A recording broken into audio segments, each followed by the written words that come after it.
Welcome back to the deep dive. We take your sources and pull out the key insights, the surprising bits. That's the goal. And today, we've got some really interesting material. It's excerpts from Building a Focused Life in a Distracted World. I mean, just that title alone, it sort of hits you, right? It really does. It speaks to, well, pretty much everyone, I think, Well, that constant struggle. exactly. So our mission today really is to get into these excerpts, to unpack the core ideas, the strategies the author talks about, Okay. and explore why this whole approach to, building focus feels so important, so relevant right now.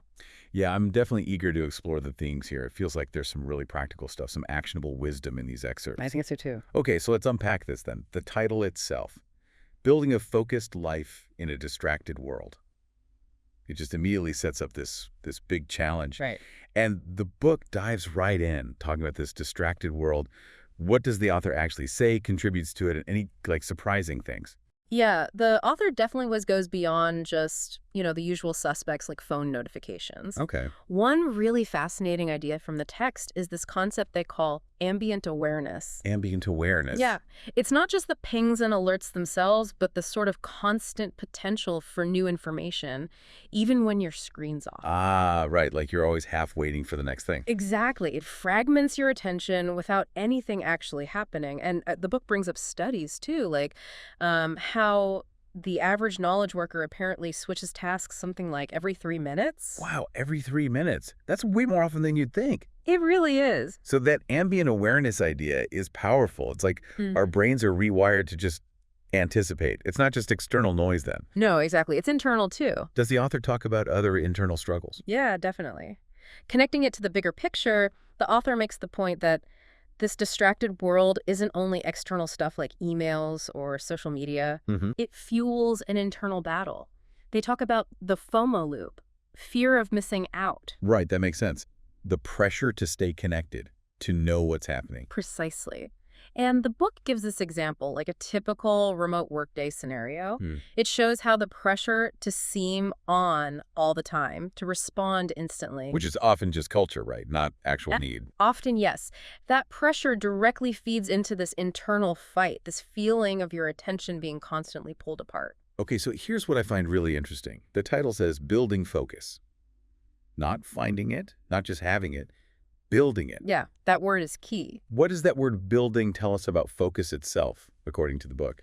Well, it makes it really clear focus isn't some fixed trait. You don't just either have it or you don't. Okay. It's presented as a skill, a dynamic one. The author actually uses this term, the cognitive scaffolding model. Cognitive scaffolding. Yeah.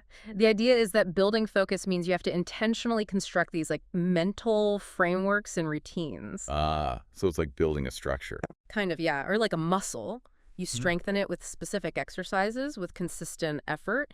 It's not a switch you just flip on. Right. And that raises the question, doesn't it? If focus needs building, it implies it's maybe vulnerable, or at least needs constant upkeep. Yeah, it's not static, so it's less about just trying harder and more about having a system. Exactly. This cognitive scaffolding idea, it points towards like a journey, a set of practices you need to keep doing. That's right. You have to work at it. Does the author tackle any common myths about focus with this building idea? They do. A big one is multitasking. The book really debunks it, says it's not actually doing things in parallel, it's just switching tasks really fast. And that costs you something, right? Yeah, it creates what they call attention residue. Yeah. Your mind is still kind of stuck on the last task. So building connects directly to being intentional, putting in continuous effort. Okay. And the book offers specific techniques, like deep work sprints. These dedicated blocks of time with zero interruptions, plus structured breaks. It's all about actively constructing those focus periods, designing your environment, your habits, to help you sustain attention. So let's bring it together. What's the goal here? If we do all this building, Right. what kind of focused life is this book actually promising? What's the payoff?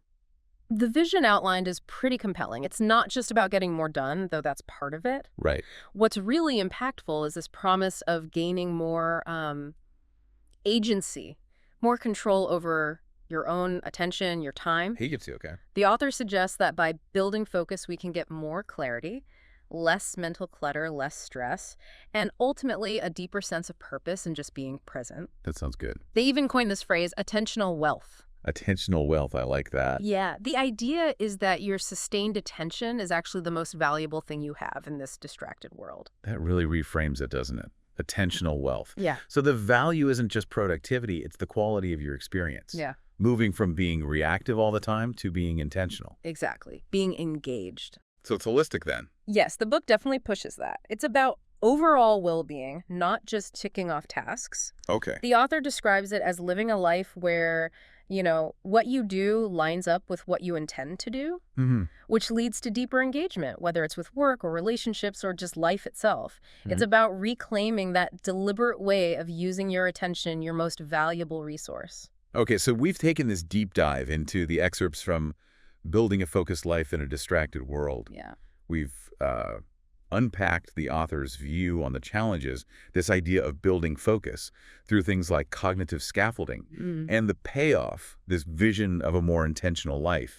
And the relevance is just, well, it's incredibly clear for pretty much everyone listening, I'd imagine. Absolutely. And as the excerpts show, this whole pursuit of focus, it's ongoing, it's a process, requires practice. Right, not a one-time fix. Exactly. It's about taking what feels like this huge, overwhelming challenge and turning it into something actionable, a project for, personal growth. So maybe something for you, the listener, to think about as you go about your day. What's your own relationship with focus and distraction like? Yeah. What parts of this discussion, drawing from building a focused life in a distracted world, really hit home? Was it the ambient awareness bit, the idea of cognitive scaffolding? Or maybe that end goal, that promise of attentional wealth that makes you think about starting to build? Some good questions to ponder. Definitely. We'll catch you on the next deep dive.